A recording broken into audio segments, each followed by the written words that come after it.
Existe uma pergunta que nenhum regulador financeiro do mundo consegue responder com precisão. Quanto dinheiro japonês está, neste momento, financiando ativos ao redor do planeta? Não é por falta de vontade que a resposta não existe.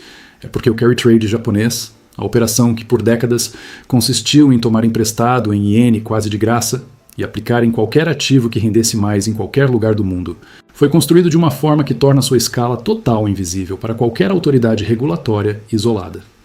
O Banco do Japão monitora o quanto os bancos japoneses emprestam em iene, mas não vê como esse iene é deployado no exterior depois de converter para dólares, euros, reais ou rúpias.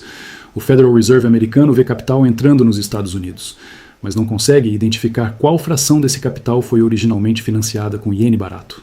O Banco de Compensações Internacionais, o banco dos bancos centrais que tenta monitorar o sistema global, estima a posição total em 4 trilhões de dólares. Mas essa estimativa exclui derivativos, exclui posições não reportadas e exclui toda a camada de alavancagem que fundos hedge e tesourarias corporativas constroem sobre as posições base. 4 trilhões de dólares é o número que circula. O número real pode ser significativamente maior. E nenhuma instituição no planeta tem visibilidade completa sobre onde esse dinheiro está, em quais ativos, com qual alavancagem e com quão pouca margem de tolerância antes de precisar ser liquidado. Isso não é um bug do sistema financeiro global. É uma característica que foi deliberadamente construída durante 30 anos de taxas japonesas próximas de zero, período em que tomar emprestado em iene era tão barato que incentivou a construção de uma arquitetura de financiamento global que agora está sendo perturbada de formas que os modelos desenvolvidos durante esses 30 anos nunca precisaram processar. Sou o Primo Yang. E este conteúdo não é aconselhamento financeiro, é análise de um risco sistêmico documentado por fontes primárias de altíssimo nível. Deixa nos comentários de onde você acompanha. Para entender por que a bomba financeira japonesa é diferente de outros riscos que os mercados regularmente identificam e precificam, é preciso entender o que distingue um risco visível de um risco estruturalmente oculto. Um risco visível é quando o mercado sabe que existe, consegue estimar o tamanho e, gradualmente, incorpora no preço dos ativos um prêmio que reflete a probabilidade e a magnitude do problema. O risco da dívida soberana americana é visível. O cap ratio elevado das ações americanas é visível. O déficit fiscal europeu é visível. O mercado precifica tudo isso continuamente. O risco do carry trade japonês é estruturalmente diferente porque combina visibilidade parcial com invisibilidade de escala e de localização. O mercado sabe que o carry trade existe e que está sendo desfeito gradualmente desde que o Banco do Japão começou a normalizar em março de 2024. Mas não consegue calcular onde estão as posições mais vulneráveis, quais mercados seriam atingidos primeiro num unwind acelerado e qual seria o nível de estresse de mercado necessário para transformar um unwind gradual num unwind em pânico. Esse é o perfil de risco que a People and Media descreveu como o risco que está escondido à vista. Grande demais para ignorar, distribuído demais para regular e profundamente embutido demais para desfazer sem dor. O Banco do Japão aumentou a taxa de referência para 0,75% em dezembro de 2025, o nível mais alto em 30 anos. 30 anos. Uma geração inteira de traders e gestores de portfólio construiu suas carreiras num mundo onde a taxa japonesa era próxima de zero ou negativa. Nunca experimentaram um ambiente em que tomar emprestado em iene tinha custo real. E as posições que construíram durante esse período foram dimensionadas para sobreviver no mundo em que cresceram profissionalmente, não no mundo que está emergindo. A análise do Yahoo Finance de fevereiro de 2026 identificou algo contraintuitivo sobre como o carry trade realmente colapsa quando colapsa. A intuição convencional diz que aumentos de juros no Japão provocam o unwind, porque encarecem o custo de manter a posição.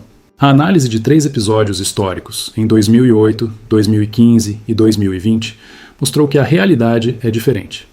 Nos 3 casos, o colapso foi provocado não pelo aumento do custo de carregar a posição, mas pela queda do valor dos ativos que a posição havia financiado. Quando esses ativos caem, os investidores precisam reduzir a alavancagem. Vendem os ativos para repagar o empréstimo em iene, o iene se aprecia, mais posições entram em margin call, mais ativos são vendidos e o ciclo se acelera. O que isso significa em termos práticos é que o gatilho para o unwind acelerado do carry trade japonês provavelmente não vai ser anunciado com antecedência como uma decisão do Banco do Japão. Vai chegar embutido em alguma queda de mercado que parece inicialmente não relacionada com o Japão, que vai criar pressure suficiente sobre posições alavancadas para forçar liquidação, que vai gerar mais queda, que vai forçar mais liquidação. Em agosto de 2024, O Banco do Japão aumentou a taxa de apenas 0,1 de ponto percentual, de 0,1 para 0,25%. O Nikkei caiu 12% em 2 dias. O VIX americano saltou para 56, o nível mais alto desde a pandemia. Bolsas ao redor do mundo caíram simultaneamente. O episódio foi chamado de Flash Crash e durou dias antes de uma recuperação parcial, mas foi provocado por um aumento de 0,1 de ponto percentual numa taxa que ainda estava em 0,25%. A taxa atual está em 0,75%, com sinalizações de continuar subindo. A escala das posições que precisariam ser desfeitas num episódio mais severo é documentada pelos números de ativos externos japoneses.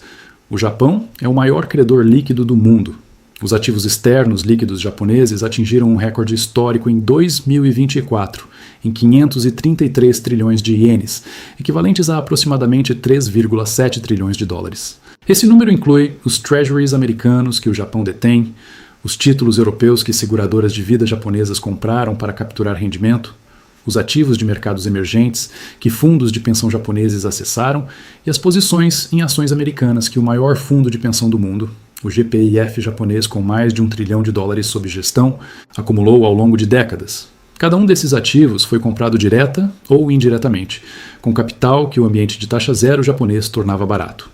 Se yields japoneses sobem o suficiente para tornar os JGBs competitivos em relação aos ativos estrangeiros, numa base ajustada por risco cambial, o incentivo estrutural para manter esses ativos estrangeiros começa a enfraquecer.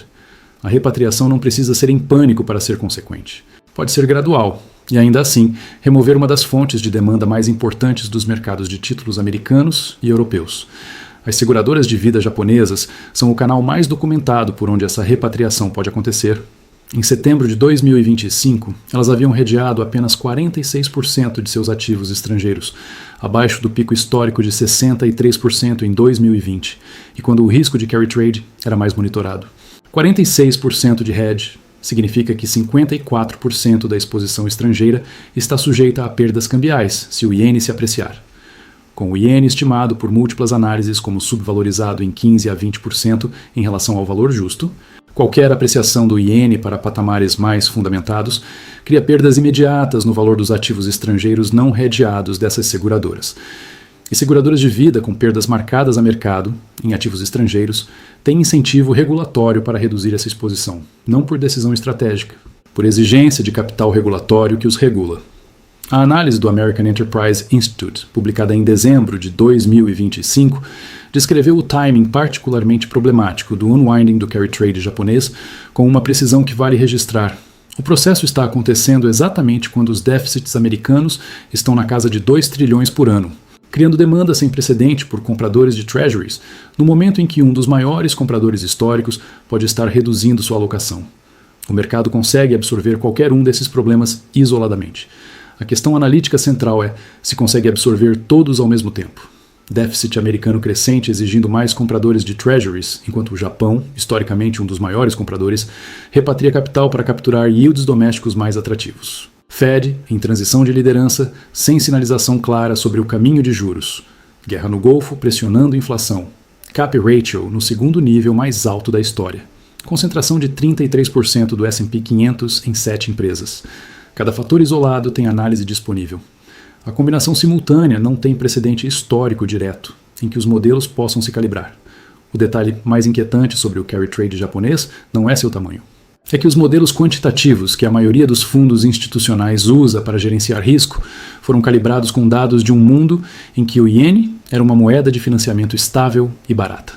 A People and Media identificou isso com precisão cirúrgica. O Substack de análise quantitativa de Shanaka Anslen Pereira documentou que os 4 trilhões em posições em JGBs e ativos relacionados descansam numa premissa que quebrou 8 meses antes da análise e não voltou. E que todo modelo quantitativo calibrado antes dessa quebra está gerando sinais falsos.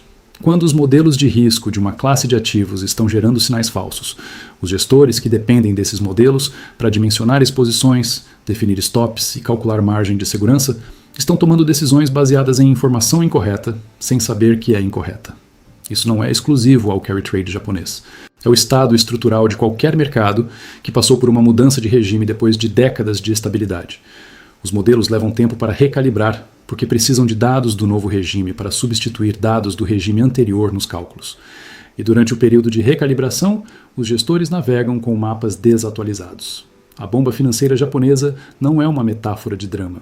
É a descrição técnica de um sistema que acumulou tensão ao longo de décadas de taxas próximas de zero, que está sendo gradualmente desarmado por uma normalização monetária que o Banco do Japão não pode evitar sem destruir sua credibilidade, e que tem o potencial de transmitir choque para qualquer mercado que foi direta ou indiretamente financiado com o iene barato, que está deixando de existir. O mecanismo de transmissão não precisa ser dramático para ser consequente. A repatriação gradual de frações percentuais dos 3,7 trilhões em ativos externos japoneses para mercados domésticos mais atrativos pode alterar o equilíbrio de oferta e demanda em treasuries americanos, de formas que os modelos de precificação atuais não incorporam adequadamente. E qualquer alteração nesse equilíbrio tem o custo de capital americano como primeira consequência, que tem o custo de hipotecas, empréstimos corporativos e financiamento de déficit, como segunda consequência, que tem o crescimento econômico como terceira. O Japão está desfazendo em anos o que construiu em décadas. E cada dólar, euro ou real de capital global que foi originado no iene barato japonês vai precisar encontrar outra fonte de financiamento quando o iene deixar de ser barato. A questão não é se isso acontece. É com qual velocidade, com qual ordem e com qual capacidade do sistema de absorver o ajuste sem eventos de mercado que transformem gradual em abrupto.